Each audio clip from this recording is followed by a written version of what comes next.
2 phones, 2 wives, 2 families, 1 lying husband who thought he'd never get caught. Then his other wife called me, and together we destroyed his entire world. Hello, families. Welcome to True Life Story TV 1. Please subscribe and leave a like for us. It means the world to us. Also share this video to your friends and loved ones and turn on the notification so you don't miss future videos from us. Thank you as you do so. Sit back and relax as we dive into the story. The Perfect Life. Scene 1. Introduction. My name is Sarah Mitchell. For 12 years, I thought I had the perfect marriage. But perfection, as I would soon discover, is often just a carefully constructed lie. This is my story. The marriage.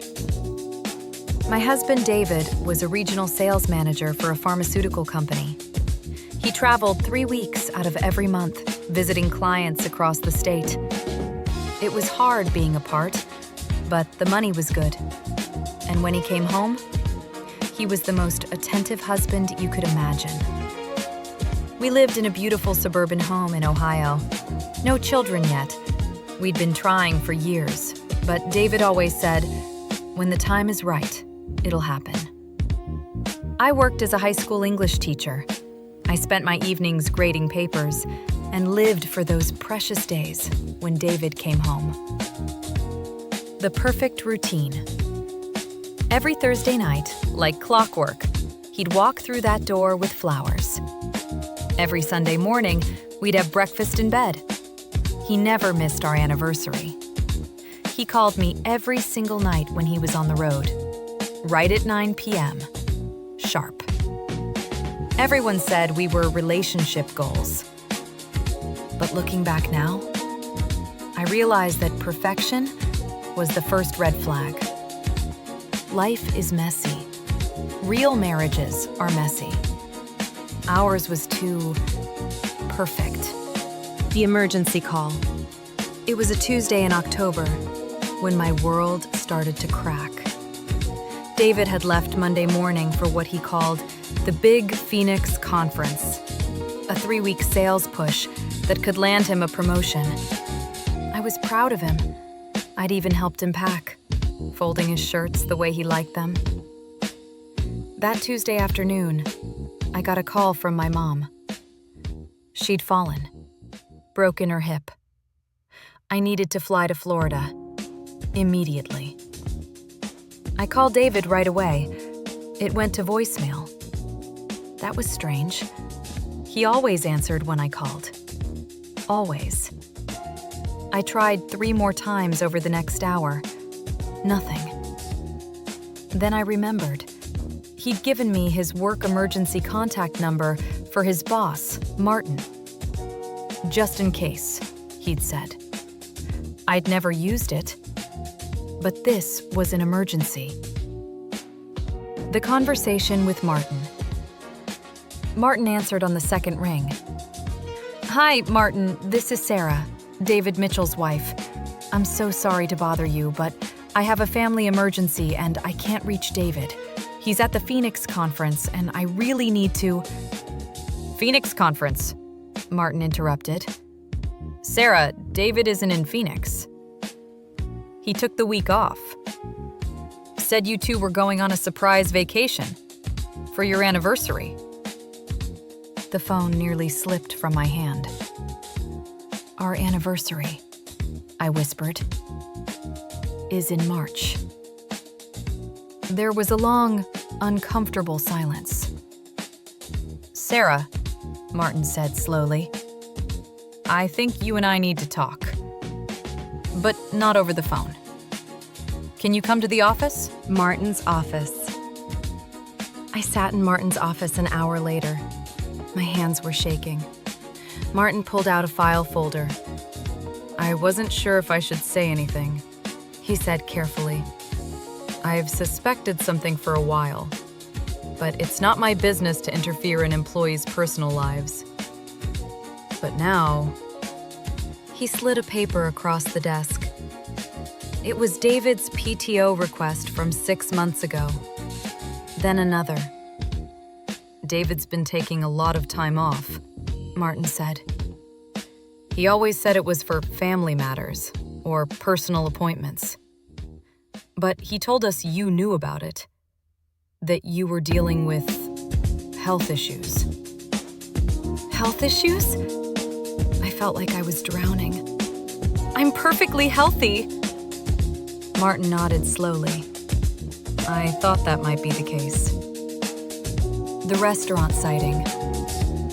Sarah, I hate to tell you this, but last month I saw David at a restaurant in Columbus. He was with a woman and 2 small children. They looked like a family. I thought maybe it was a sister or something, but the way he was with her, he trailed off, and I knew why. Because there was no mistaking the way a man looked at his wife. Columbus. That was only an hour away. All this time, when David said he was in Phoenix, Denver, Chicago, maybe he was just an hour down the highway. I left Martin's office and sat in my car for 20 minutes, my mind racing. Then I did what any woman in 2024 would do. I opened the Find My iPhone app. We'd set it up years ago, for safety, David had said. I'd never checked it, never had a reason to. I clicked on David's name. His phone was in Westerville, Ohio, a suburb of Columbus, at a residential address. Not Phoenix, not a hotel, a house. Going to Westerville. I don't remember much about that drive. It was like I was on autopilot. Part of me thought there had to be an explanation. Maybe he was helping a colleague. Maybe it was a mistake. But deep down, I knew. You always know. The address. The address led me to a quiet street with modest 2-story homes, soccer goals in driveways, bikes on front lawns, the kind of neighborhood where families built lives. David's silver Toyota Camry sat in the driveway of number 847. I parked across the street and just sat there. What was I going to do? Knock on the door? Confront him? That's when I saw them. The front door opened, and David stepped out. He was smiling, laughing. Behind him came a woman, petite, blonde, pretty, and 2 children. A boy who looked about 7, and a girl maybe 5 years old. The little girl threw her arms around David's legs. "Daddy," she said, "do you have to go?" Daddy. The word hit me like a physical blow. David scooped her up, kissed her forehead. "I'll be back Friday, princess. I promise." The blonde woman, his wife. It was so obvious she was his wife. She kissed him goodbye.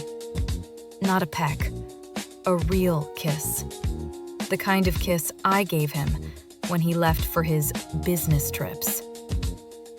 They were a family, a complete, happy, normal family. And he was leaving them to come home to me. I don't know what possessed me, but when David got in his car and drove away, I followed him. He didn't go far, just to the shopping center a few miles away. He went into a coffee shop, ordered something, and sat down with his laptop. I watched through the window as he typed away, occasionally taking phone calls. He looked so normal, so innocent. After an hour, he got back in his car. I thought he might be heading back to our house, but instead, he drove to a motel on the edge of town. A cheap, run-down place called the Sunset Motor Lodge. He checked in, carried his overnight bag to room 114, and disappeared inside. It suddenly made sense. He couldn't go home to me. I thought he was in Phoenix. He couldn't stay with his other family because he'd told them he had to leave. So he was hiding out in this miserable motel until Thursday, when he was scheduled to come home. I sat in my car in that parking lot until it got dark, my mind spinning with questions. How long had this been going on? Were those children his? Did she know about me? And the question that hurt the most, which life was real? Which wife did he really love?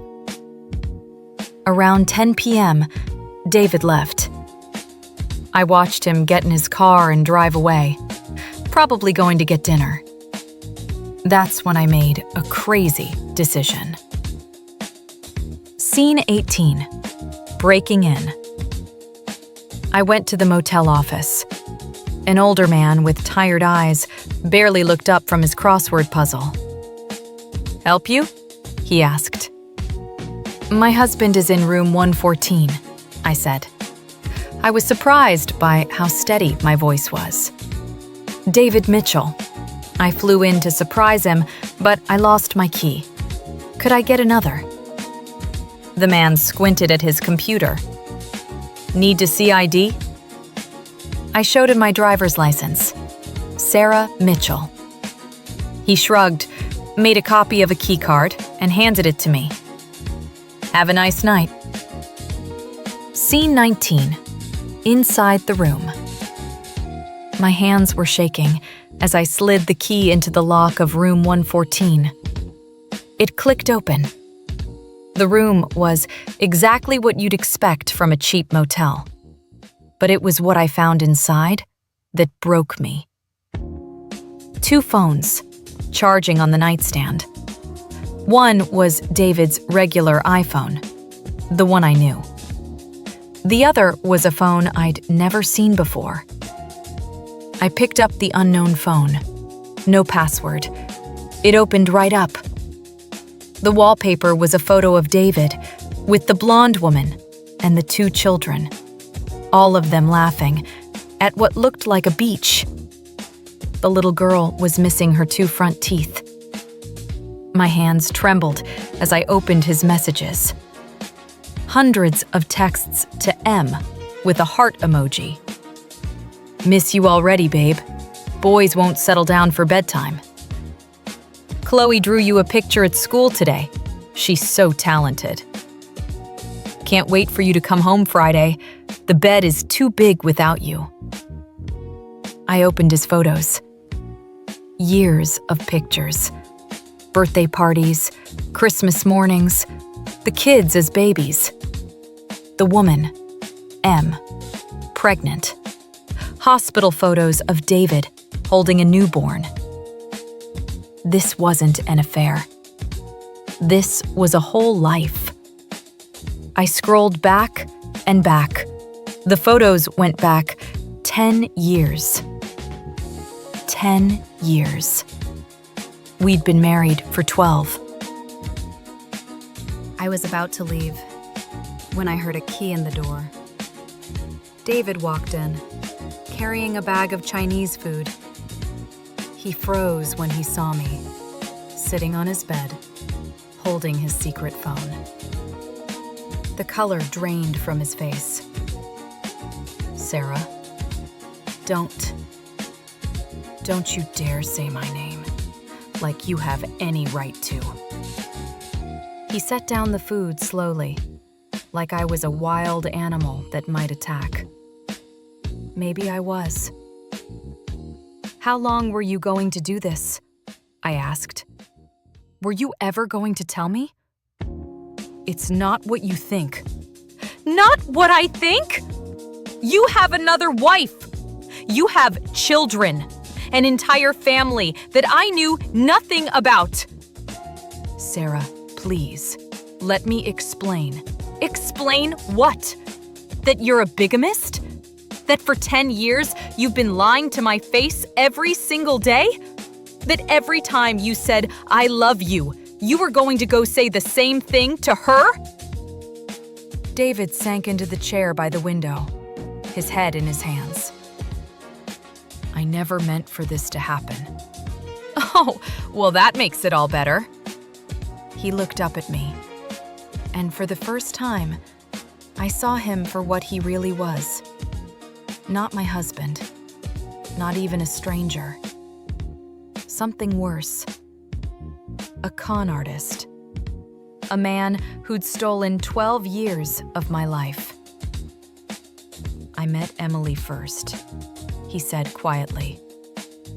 We got married young. Too young. I was 22. She got pregnant right away with Connor. Then Chloe 2 years later. I was working 2 jobs, barely keeping us afloat. The stress? I started traveling more for work. And that's when I met you. Don't you dare make this my fault. I'm not. He rubbed his face. You were so different from Emily. So independent. So accomplished. You didn't need me the way she did. And I fell in love. But I couldn't leave the kids. I couldn't abandon Connor and Chloe. So you thought the solution was to just have both? To split yourself down the middle and pretend to be 2 different people? I thought I could manage it. You thought you'd never get caught. He didn't deny IT. Does she know about me? I asked. David shook his head. Emily thinks I'm a traveling salesman who's on the road most of the time. She knows I'm married to the job. She's accepted it. And me? What did I accept? You were okay with me traveling. You always said you understood. The cruelty of it hit me. He'd chosen our lives based on what he could get away with. Emily needed him home more, so she got the father and the family man. I was independent, so I got the scraps. The flowers on Thursday, the Sunday breakfasts, the 9 p.m. phone calls. I stood up. I'm going to tell her. Sarah, no, she has a right to know. She has a right to know that her husband is a liar, that her children's father is a fraud. Think about the kids, David pleaded. Connor and Chloe don't deserve this. This is the end of the part 1. Watch out for the part 2. Thank you for watching. Your support helps this channel grow. Please like, share, and subscribe for more interesting true life stories.